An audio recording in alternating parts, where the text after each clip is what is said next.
आज के इस वजाहती जायजे में हम एक ऐसी पेचीदा और इंतहाई हसास बैनुल-अक़वामी रिपोर्ट को खोलने जा रहे हैं जो सीधा मुत्तहिदा अरब इमारात और वहाँ काम करने वाले पाकिस्तानी तारकीन वतन मेहनतकशों से जुड़ी है।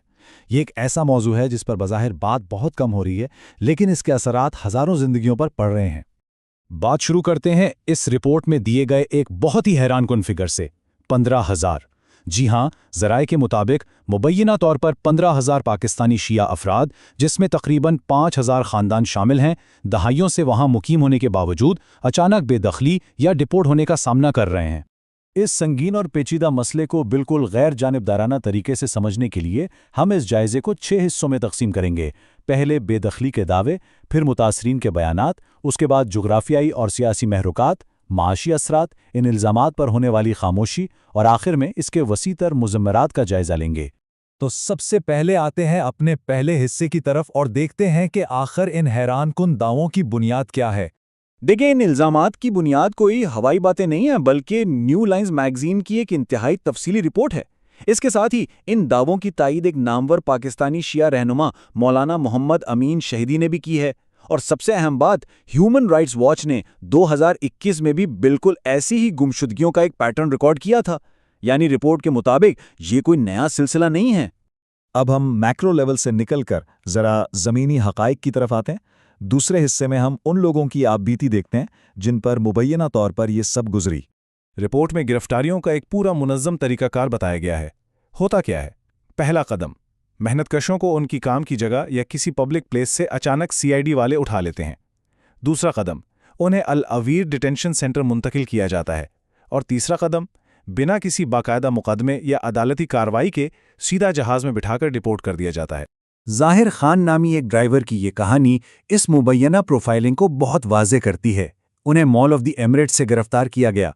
रिपोर्ट के मुताबिक जब अहलकारों ने उनसे उनका मसलक पूछा और उन्होंने कहा कि अल्हम्दुलिल्लाह मैं शिया हूं, तो आगे से जवाब था कि फिर तो बात साफ हो गई। उनकी मजहबी शनाख्ती मुबैना तौर पर उनकी फौरी बेदखली की वजह बन गई। ज़राए ने ऐसे कई इंसानी तजुर्बात शेयर किए हैं जो रोंगटे खड़े कर देते हैं। ज़रा सोचिए, सारा अली के शौहर को ड्यूटी के दौरान उठा लिया गया, इंतखाब और पेमा छुट्टी पर गए और बस गायब हो गए, उनके फ़ोन्स बंद। एक 25 साला आईटी वर्कर को सिर्फ इमाम बारगाह जाने पर गिरफ्तार कर लिया गया।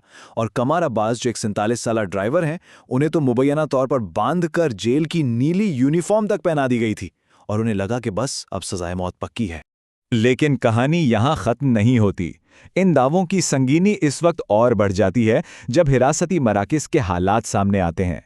मुतासरीन का दावा है कि उन्हें खामोश करवाने के लिए सख्त हथकंडे अपनाए गए, उनकी बरहाना तलाशी ली गई, वीडियोज़ बनाई गईं और धमकी दी गई कि अगर पाकिस्तान जाकर किसी से जिक्र भी किया तो ये वीडियो सोशल मीडिया पर लीक कर दी जाएंगी। अब हम तीसरे हिस्से की तरफ आते हैं। असल सवाल तो यह है कि आखिर इन्हीं मखसूस मेहनतकशों को क्यों टारगेट किया जा रहा है। इसको समझने के लिए हमें ज़रा ग्लोबल पिक्चर को देखना होगा। ये सूरत हाल इस पेचीदा सिफारती मामले को आसान लफ्ज़ों में समझाती है। मुत्तहिदा अरब अमीरात, जो ईरान का मुखालिफ है, वो खित्ते में अमरीकी दबावों को सपोर्ट करता है, जबकि दूसरी जानिब पाकिस्तान में अमेरिका और ईरान के दरमियान सालसी यानी मीडिएशन करवाने की कोशिश की। रिपोर्ट ये इशारा करती है कि पाकिस्तान के इस कदम ने इमाराती हुक्काम को खफा कर दिया, जिसका नतीजा मुबैना तौर पर ये बेदखलियाँ हो सकती हैं।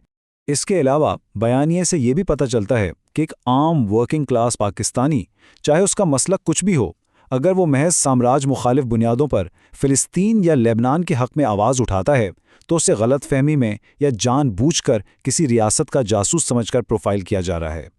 चौथा हिस्सा, अब देखते हैं कि ये सिफारती नाराज़गी अचानक माशी दबाव में कैसे तब्दील हो गई। रिपोर्ट कहती है कि जब रियासतें नाराज़ होती हैं तो उसका असर सीधा मुआशरत पर पड़ता है। हुआ कुछ यूं कि मुत्तहिदा अरब इमारात ने अचानक पाकिस्तान से अपना $3.5 अरब का पुराना कर्ज फ़ौरन वापस मांग लिया। ये एक बहुत बड़ा झटका था। यहाँ हमें खलीज की दो बड़ी ताकतों के रवैयों में एक बहुत दिलचस्प फ़र्क नज़र आता है। एक तरफ यूएई है, जिस पर बेदखली और कर्ज वापसी का दबाव डालने का इल्ज़ाम है। दूसरी तरफ सऊदी अरब ने बिल्कुल मुख्तलिफ रास्ता चुना। उन्होंने न सिर्फ ये कि किसी पाकिस्तानी को डिपोर्ट नहीं किया, बल्कि आगे बढ़कर कतर और आईएमएफ के साथ मिलकर यूएई का वो कर्ज चुकाने में पाकिस्तान की ज़बरदस्त मदद की। एक और अहम बात जो इस सूरत हाल को मज़ीद वाज़े करती है, ज़राए बताते हैं कि मुत्तहिदा अरब इमारात में मुकीम जो इंडियन शिया अफराद हैं, उन्हें इस बेदखली का निशाना बिल्कुल नहीं बनाया गया, جس سے یہ بات ثابت ہوتی ہے کہ یہ مسئلہ خالصتاً فرقہ وارانہ نہیں بلکہ مکمل طور پر جیو پولیٹیکل ہے۔ 5واں حصہ، اتنی بھاری تعداد میں گواہیاں ہونے کے باوجود آفیشیل لیول پر کیا ہو رہا ہے؟ جواب ہے مکمل خاموشی اور انکار۔ سچ تک پہنچنے میں بڑی رکاوٹیں ہیں۔ اماراتی حکام ان الزامات سے مکمل انکار کرتے ہیں۔ پاکستان کے فورن آفس میں تو تفتیشی صحافی کے رابطہ کرنے پر مبینہ طور پر فون ہی کاٹ دیا۔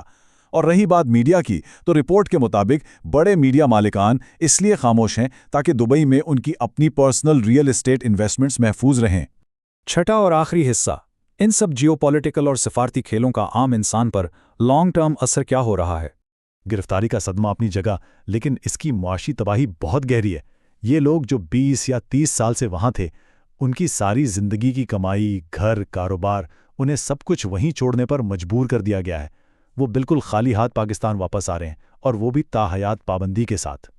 یہ ساری صورتحال ایک انتہائی اہم اور چبھتا ہوا سوال چھوڑ جاتی ہے کہ جب عالمی طاقتوں کی ان پراکسی جنگوں اور سیاسی جوڑ توڑ میں عام ورکنگ کلاس محنت کشوں کو محض ایک اضافی نقصان یا کولیٹرل ڈیمیج سمجھ کر قربان کر دیا جاتا ہے، تو آخر بین الاقوامی لیبر فورسز کا مستقبل کیا ہے؟ اس گہرے اور فکر انگیز سوال کے ساتھ ہم اس وضاحتی جائزے کا اختتام کرتے ہیں۔